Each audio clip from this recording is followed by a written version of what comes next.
वो एक बस कमजोर लड़का था और सभी उसे एक लूजर कहकर बुलाते थे। पर जब बात उसकी फैमिली पर आई वो पीछे नहीं हटा और एक दिन उसने डिसाइड किया कि वो एक इमोर्टल किंग बनकर रहेगा और इसका नाम है वैंगलिंग। कहानी की शुरुआत में हम एक किंगडम को देखते हैं जिसका नाम सुजाकू किंगडम है और इस कॉन्टिनेंट का सबसे ज्यादा ताकतवर इमोर्टल शिटूनान यहाँ पर ही रहता है। शिटूनान के पास एक एंशिएंट हेवनली पर्ल आ जाता है जो कि यहाँ पर गलती से गिरा था, जिसका पीछा करते हुए यहाँ पर 3 इमोर्टल आ जाते हैं और वो शिटूनान पर हमला भी कर देते हैं ताकि वो उससे ये एंशिएंट हेवनली पर्ल ले ले। और शिटूनान उससे काफी ज्यादा ताकतवर था जिस कारण तीनों इमोर्टल को इकट्ठे उसका सामना करना पड़ता है। पर ये 3 ग्रेट एकेडमी के इमोर्टल शिटूनान का मिलकर भी सामना नहीं कर पा रहे। फिर एक इमोर्टल शिटूनान को कहता है अगर तुम हमें वो एंशिएंट हेवनली पर्ल दे दो तो हम तुम्हारी जान बख्श देंगे। ये सुनकर शिटूनान उनको कहता है कि क्या होगा अगर ये मैं पर्ल तुमको ना दूं। पर फिर तीनों इमोर्टल्स एक साथ हमला करने लगते हैं जिस कारण शिटूनान काफी ज्यादा कमजोर हो जाता है।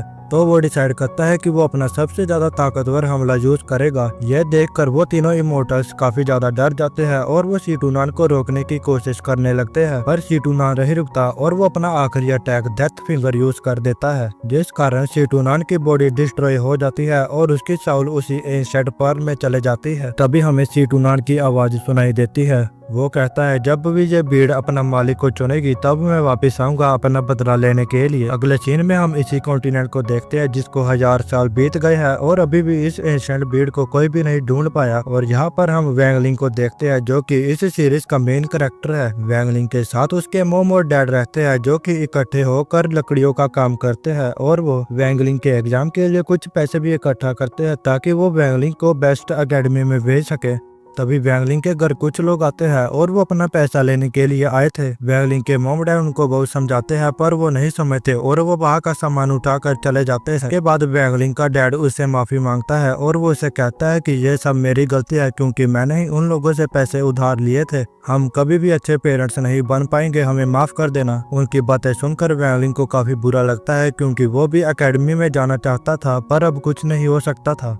तभी वहाँ पर वैंगलिंग के 4th अंकल आते हैं और वो वहाँ की हालत देखकर समझ जाते हैं कि यहाँ पर क्या हुआ होगा। अगले सीन में अंकल बताते हैं कि मैं तुम सबको एक काफी जरूरी जानकारी देने के लिए आया हूँ। हमारे जाओ किंगडम में हैंगयू सेक्ट के लिए इमोर्टल कल्टीवेटर बनने के लिए वो कुछ डेसिपर्स को रख रहे हैं और मैं चाहता हूँ कि हम वैंगलिंग को भी वहाँ पर भेजे ताकि वो इमोर्टल कल्टीवेशन कर सके। ये सुनकर वैंगलिंग के डैड सीधा मना कर देते हैं क्योंकि वहाँ पर जाना काफी खतरे का काम है। पर वैंगलिंग अब काफी दुखी था क्योंकि वो अपने पेरेंट्स को दुख में नहीं देख सकता था, इसलिए वो डिसाइड करता है कि वो हैंगयू सेक्ट में इमोर्टल कल्टीवेशन करने के लिए जाएगा और वो जैसे तैसे अपने फादर को मना ही लेता है। अगले सीन में वो वैंग फैमिली में जाते हैं जहाँ पर पहले से ही 2 डेसिपर्स मौजूद थे और वो वैंगलिंग का काफी मजाक उड़ाते हैं क्योंकि वैंगलिंग की फैमिली लकड़ियों का काम करती है। तभी वहाँ पर एकेडमी के टीचर उनको लेने के लिए आ जाते हैं और वैंगलिंग जाने से पहले अपनी फैमिली को मिलने के लिए जाता है। मिलने के बाद वो एक फेरी माउंटेन में जाते हैं जहाँ पर इनका एक टेस्ट भी होगा।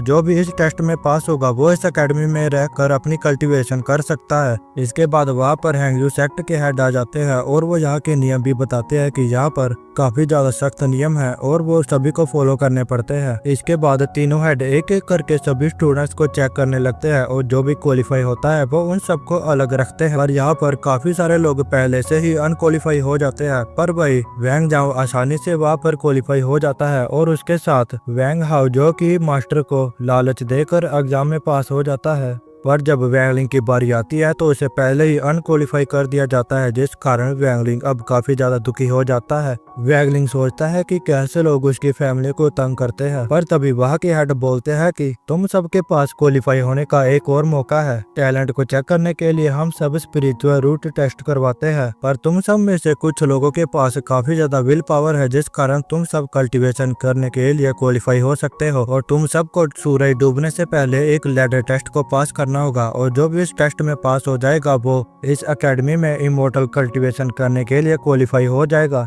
जिसके बाद उन सब का एग्जाम शुरू किया जाता है और सभी लैडर पर चलना शुरू कर देते हैं। वही अचानक वहाँ पर काफी ज्यादा आग लग जाती है जिस कारण कुछ डेसिपर्स की तो बॉडी जलने लगती है पर ये आग एक इल्यूजन थी जिससे वैंगलिंग समझ जाता है और जो डेसिपल डर कर नीचे गिर जाते हैं उनको वहाँ के हेड बचा लेते हैं, पर गिरने की वजह से वो स्टूडेंट अनक्वालिफाई हो जाते हैं। अचानक वैंगलिंग एक लावा में फंस जाता है, उसे वहाँ पर काफी दर्द होने लगती है। वैंगलिंग को पता था ये सब एक इल्यूजन है, पर उसे दर्द महसूस हो रही थी। पर तभी अचानक वैंगलिंग के आसपास काफी ज्यादा बर्फ इकट्ठी हो जाती है। तभी वैंगलिंग देखता है कि उसके सामने एक टेम्पल आता है, पर उस टेम्पल तक पहुंचने के लिए कोई भी ब्रिज नहीं बनवाया गया था। वैंगलिंग इमोर्टल बनने के लिए कुछ भी कर सकता था, इसलिए वो वहाँ पर आगे बढ़ने लगता है। तभी वो देखता है कि यहाँ पर एक इनविजिबल ब्रिज बना हुआ है, तो उसके ऊपर से वैंगलिंग जाने लगता है। पर अचानक वैंगलिंग को एक बैरियर रोक लेता है और वो उसे आगे नहीं बढ़ने देता, जिस कारण वैंगलिंग काफी ज्यादा दुखी हो जाता है। तभी वहाँ पर एक आवाज सुनाई देती है कि तुम सबका टाइम पूरा हो चुका है। यह सुनकर वैंगलिंग को काफी ज्यादा गुस्सा आ जाता है और वो इसी गुस्से के कारण पूरी जोर से बैरियर पर एक पंच मारता है, जिस कारण वो सीधा खाई में जाकर गिरता है। और जब उसकी आंख खुलती है वो देखता है कि उसके सामने वही एशियंट हेवनली बीड पड़ी हुई है और ये भीड़ वैंगलिंग को हील कर रही होती है। तभी वैंगलिंग उसे टच करता है, जिस कारण ये भीड़ वैंगलिंग को अपने अंदर टेलीपोर्ट कर देती है, जहाँ पर वैंगलिंग के सामने सीटूनान आ जाता है और वो इसे देखकर काफी ज्यादा खुश हो जाता है। वो वैंगलिंग को कहता है कि तुम वही इंसान हो जो कि मेरी अगली बॉडी बनोगे। ऐसा बोलकर वो वैंगलिंग की बॉडी में जाने की कोशिश करता है, पर वो ऐसा नहीं कर पाता। यह देखकर सीटूनान काफी ज्यादा हैरान हो जाता है और वो काफी कोशिश करने के बाद भी वैंगलिंग की बॉडी को अपनी बॉडी नहीं बना पाता। वैंगलिंग भी काफी ज्यादा थक जाता है, जिस कारण वो वहाँ पर ही आराम करने लगता है। और वैंगलिंग को नहीं पता था कि सीटूनान उसकी बॉडी को अपनी बॉडी बनाना चाहता है। और अब सीटूनान गुस्सा हो जाता है क्योंकि हजारों साल से उसके पास कोई भी नहीं आया था जिसकी वो बॉडी ले सके। और अब जब वैंगलिंग उसके पास आया तो वो उसकी बॉडी नहीं ले पा रहा। तभी वैंगलिंग सीटूनान को कहता है कि सीनियर, मुझे पता है कि आप एक इमोर्टल बंदे हैं, तो क्या आप मुझे ट्रेनिंग दे सकते हैं। यह सुनकर सीटूनान उसे साफ मना कर देता है और वो उस एशियन बीड से भी बाहर निकाल देता है। अगले सीन में वैंगलिंग अपने मॉम डैड से मिलता है और अपने बेटे को ठीक देखकर उसके मॉम डैड काफी खुश हो जाते हैं। तभी फूजोंग वैंगलिंग से कहता है कि मैं तुमसे काफी ज्यादा इम्प्रेस हुआ हूँ, तुम लेट तो हो गए हो पर मैं तुम्हें अपना रजिस्टर्ड डेसिपल बनाना चाहता हूँ। यह सुनकर वैंगलिंग उसकी ऑफर मान लेता है और वो उसके साथ बाहर से चले जाता है। अगले सीन में वो दोनों अकेडमी में पहुंचते हैं, जहाँ पर वैंगलिंग को सारे रूल्स बताए जाते हैं। एक बंदा वैंगलिंग को बताता है कि यहाँ पर रैंक के हिसाब से लोगों को रखा जाता है। सबसे पहले व्हाइट पट्टी वाले लोग आते हैं और उसके बाद रेड, फिर येलो और ग्रे वाले आते हैं जो कि लास्ट में होते हैं। येलो ग्रे वाले बस एक रजिस्टर्ड डेसिपल होते हैं। इसके बाद वैंगलिंग को एक ल्यू नाम के बंदे के पास छोड़ दिया जाता है जो कि काफी बुरा बंदा है। वहाँ पर सभी डेसिपल्स बस अपनी ही मस्ती में लगे हुए थे, पर वहाँ पर एक बंदा जिसका नाम जैंग हू है वो वैंगलिंग से अच्छे से बात करता है। तभी लियो जी सभी को एक एक करके काम देता है और जिसको जो भी काम मिलता है वो सब उसको 7 दिन में पूरा करते हैं। अगर जो भी अपना काम पूरी तरह से नहीं कर पाया उसको वहाँ से निकाल दिया जाता है। वैंगलिंग को रेड कलर का बैज मिलता है। तभी वैंगलिंग उस बंदे से पूछता है कि अगर हम ये काम 7 दिन से पहले पूरा कर लेते हैं तो क्या हम कल्टीवेशन सीख सकते हैं। यह सुनकर वो बंदा हंसकर वहाँ से चले जाता है। अगले दिन वैंगलिंग अपना काम शुरू कर देता है और उसका काम था कि वो सारे पानी के बड़े बड़े ड्रम्स भरकर आगे लेकर जाएगा।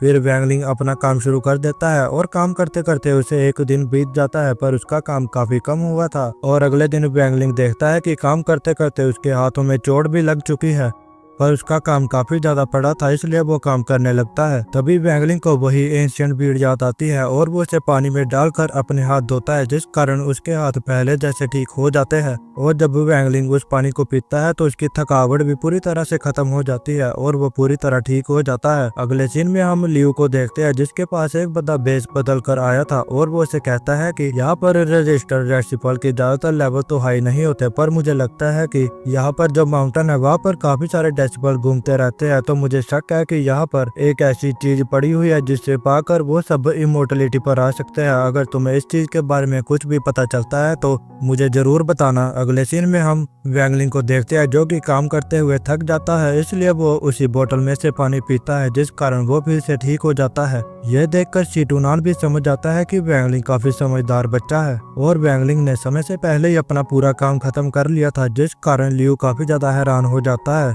इसलिए वो वैंगलिंग पर अपनी नजर बनाए रखता है ताकि वो उसे पता कर सके कि वैंगलिंग ने इतनी जल्दी अपना काम कैसे पूरा किया। शाम को जब वैंगलिंग अपना काम पूरा करके वापस जा रहा होता है तभी ल्यू उसके सामने आ जाता है और वो समझ जाता है कि जो बोतल वैंगलिंग के पास है उसमें जरूर कुछ होगा जिस कारण वैंगलिंग अपना काम पूरी तरह से खत्म कर पाया। फिर वो वैंगलिंग से वो बोतल छीन लेता है और उसकी पिटाई करके वहां से चले जाता है। ये देखकर शीटूनान को काफी ज्यादा गुस्सा आ जाता है और वो वैंगलिंग से कहता है कि तुम उसे मारते क्यों नहीं हो, जिस पर वैंगलिंग कहता है कि जब मैं इमोर्टल बन जाऊंगा तब मैं इसका बदला जरूर लूंगा। यह सुनकर शीटूनान गुस्सा हो जाता है और वो उसे कहता है कि मैं अब और इंतजार नहीं कर सकता, आज से मैं तुम्हें ट्रेनिंग दूंगा।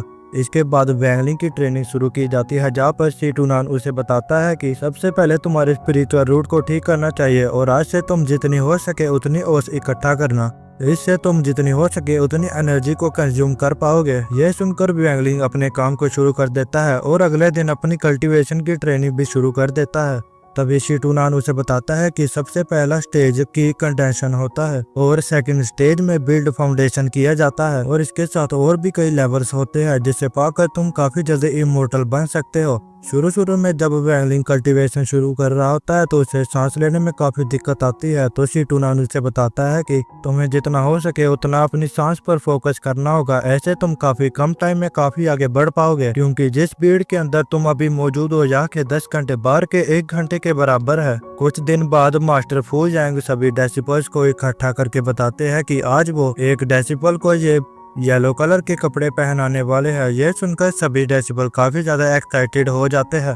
सभी डेसिबल को लगता है कि उनमें से ही किसी एक को चुना जाएगा, पर मास्टर फू जैंग वैंगलिंग को अपना डेसिबल चुनते हैं और वो उसे कहते हैं कि क्या तुम मेरे डेसिबल बनोगे, जिस पर वैंगलिंग काफी खुश हो जाता है और वो उनका डेसिबल बनने के लिए तैयार हो जाता है। इसके बाद वैंगलिंग को मास्टर फू जैंग एक स्टोरेज बैग देते हैं और वो उसे बताते हैं कि इसके अंदर एक एलिक्सर मौजूद है, अगर तुम इसे खाओगे तो तुम्हारे लेवल्स और तेजी से बढ़ेंगे और तुम और ज्यादा प्रमोट हो सकोगे। ये सुनकर वैंगलिंग खुश होकर उस चीज को खा लेता है जो कि मास्टर फू जैंग ने उसे दी थी। वैंगलिंग की प्रमोशन पर उसका दोस्त जैंगहू भी काफी ज्यादा खुश था, पर बाकी के डेसिपल्स वैंगलिंग से काफी ज्यादा जेलस फील करते हैं और यही ये पार्ट खत्म हो जाता है। अगर गाइस आपको मेरी एक्सप्लेनेशन और ये स्टोरी अच्छी लगी हो तो वीडियो को लाइक और चैनल को सब्सक्राइब जरूर करना, क्योंकि अगली वीडियो में मैं इसका नेक्स्ट पार्ट कवर करने वाला हूँ।